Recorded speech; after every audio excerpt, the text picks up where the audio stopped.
There's a certain part of me that loves to play as someone really powerful. I kinda get that from characters like Bowser and Ganondorf, from their efforts in their own series, but as a kid, I was left in awe by the first Pokemon movie.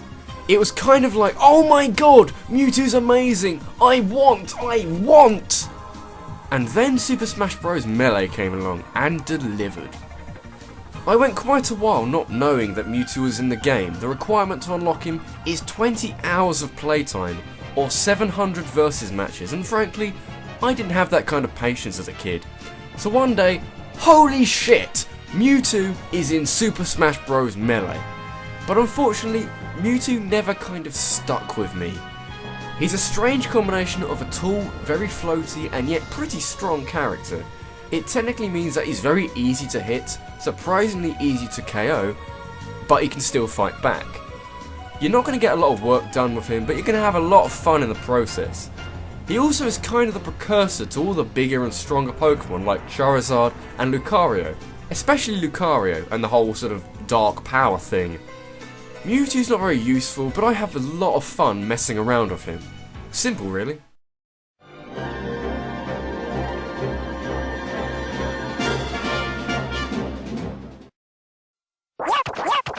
Oh, he's so cute! I want one, Daddy! I want one!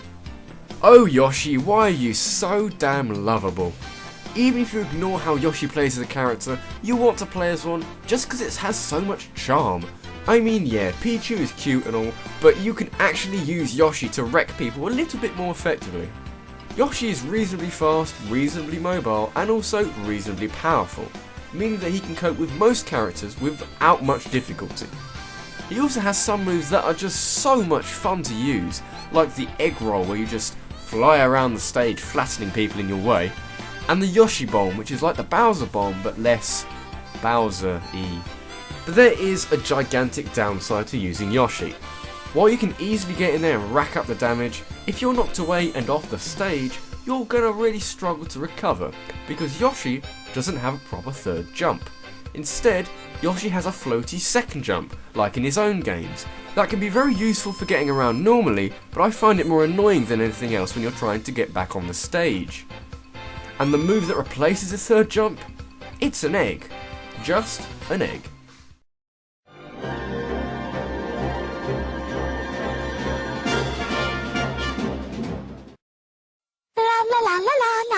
Has anyone here played Super Princess Peach? That's a good game, go play it if you haven't already. It also shows that Peachy Lady can defend herself, and that bodes pretty well for how she plays in Super Smash Bros. Now, as you may expect just by looking at her, Peach isn't exactly a dominating powerhouse, so you're not going to be knocking people flying at will. But something I absolutely love about her design is her mobility.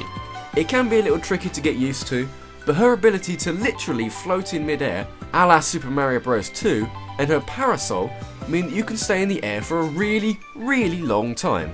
I mean, it's not as good as any of the floaty puffball characters, but this is Princess Peach. What are you expecting? She also has a couple of moves I like using, like her Toad counter, and I'll be honest, KOing someone with the Peach Bomber is a moment that you just gotta stop for a second and think, yeah, that was really something. But, and the reason why she's this low, her final smash in Brawl is just about the worst in the game. Using it sends all nearby foes to sleep and brings down a horrendous storm of Peaches. And yeah, it's all nice and wholesome, the kind of thing you'd expect from Peach. But it's so ineffective, sometimes it won't send opponents to a sleep, and unless your opponents all have high damage percentages, you're not going to get a whole lot of KOs out of it. And your opponent's going to heal off of your own Peaches. How do you feel now, Peachy Lady? The price is wrong, bitch.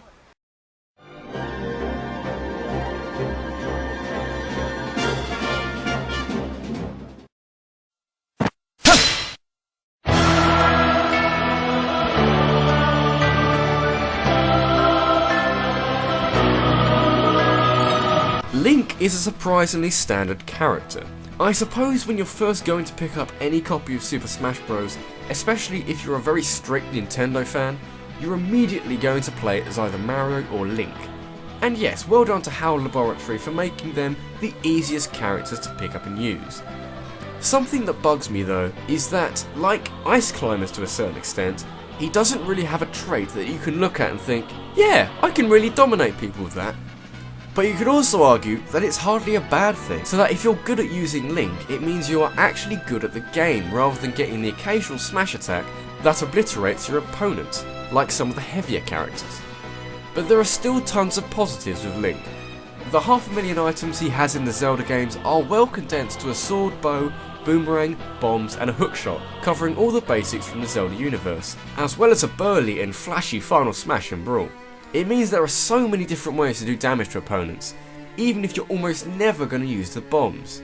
Seriously, have you ever used the bombs on a regular basis? Have you ever thought, yeah, I think it's about time I'm going to pull a bomb out of nowhere and chuck it at an opponent? Have you ever done that on a regular basis and thought, this is a good idea, it's a good strategy? No, you haven't, because I don't do it, and that means you don't do it.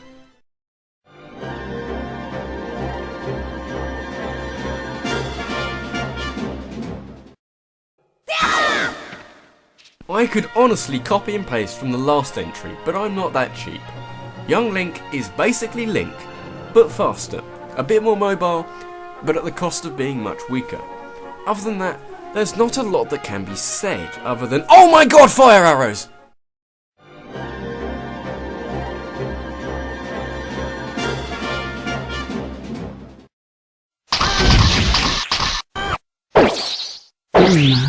How many of you played the original Smash Bros?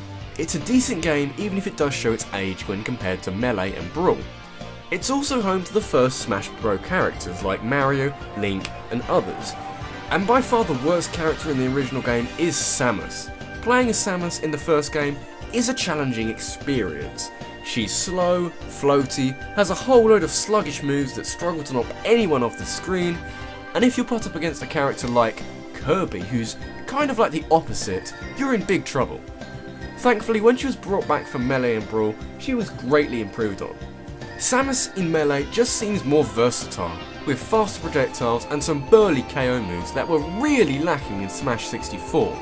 It means that you stand a much better chance against faster opponents, because I am yet to meet one that can outsmart Bullet. Factor in some damn good recovery moves like the infamous screw attack and the bomb thing. Samus is actually well suited to quite a lot of situations.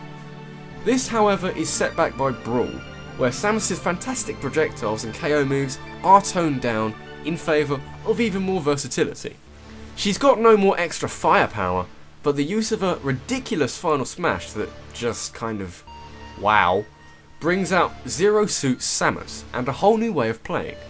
Without her suit, she plays like a weaker but faster and more agile version of the suited Samus, but without like a big shooty gun thing. She doesn't have the same sort of projectiles, but she becomes this speedy, jumpy, shooty lady with a liberating design and a stun gun.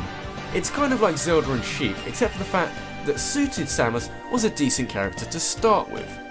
Pretty much the only reason why Samus is this far down is how bad she is in the N64 Smash Bros. However, with time, she would become the weapons arsenal that transforms into the skin-tight power suit wearing shooty lady, and frankly, I'm kind of okay with that.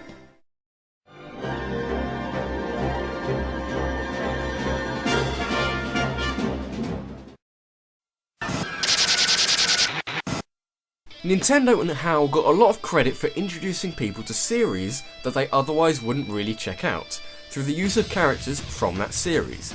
For some people it was Fire Emblem, for other people it was Earthbound, and for me it was F-Zero, but more on that later. However, in Super Smash Bros. Brawl, Nintendo brought in Rob. This was hardly the first time that Rob had made an appearance in modern gaming, with references in Pikmin 2, Beautiful Joe, and being an unlockable character in Mario Kart DS. But I still do like how a forgotten accessory for the NES has been transformed into an actual character, and seeing him in Brawl was a welcome addition. Rob is a fair mixed bag that relies on you being good at Brawl to get any great success out of him. He's mobile and possesses one of the best recovery moves in the game, but he's not exactly a heavyweight with powerful moves, and he doesn't really have any good combos either. And hey, of Rob's special B moves, you're only ever going to be using about 2 of them. Anyone ever find a use for the gyro? Anyone decide that they're going to do some real damage and use for gyro? Yeah, no, I didn't. So how exactly do you use Rob? Well, his mobility is very helpful for getting around the stage, and it allows you to keep the pressure on your opponents by forcing them off the stage, pretty much. While Rob lacks the big KO moves, he still does possess some decent finishers, so you can deal with most opponents when they've got a high damage percentage. His final smash also works with the whole "you've got to be good at the game to get any benefits" thing, as Rob shoots a load of powerful lasers that, if you hit someone with every single one, is the single most powerful final smash in the game. Not one for the rookies, but there's certainly positives to take advantage of.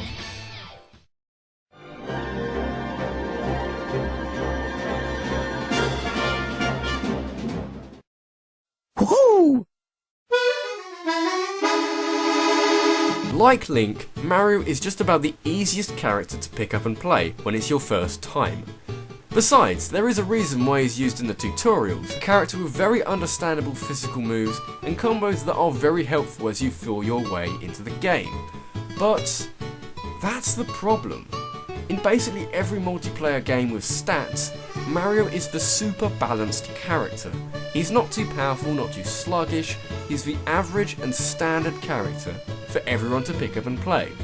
But if you're not a novice, then there are so many better options at your disposal. There's technically nothing wrong with Mario, but he just feels a bit uninteresting, nothing truly special. It's the classic case of jack of all trades but master of none. Even his final smash, the inspiringly named Mario Finale, is kinda flashy but not very functional. Mario's just kinda boring. Please don't hurt me.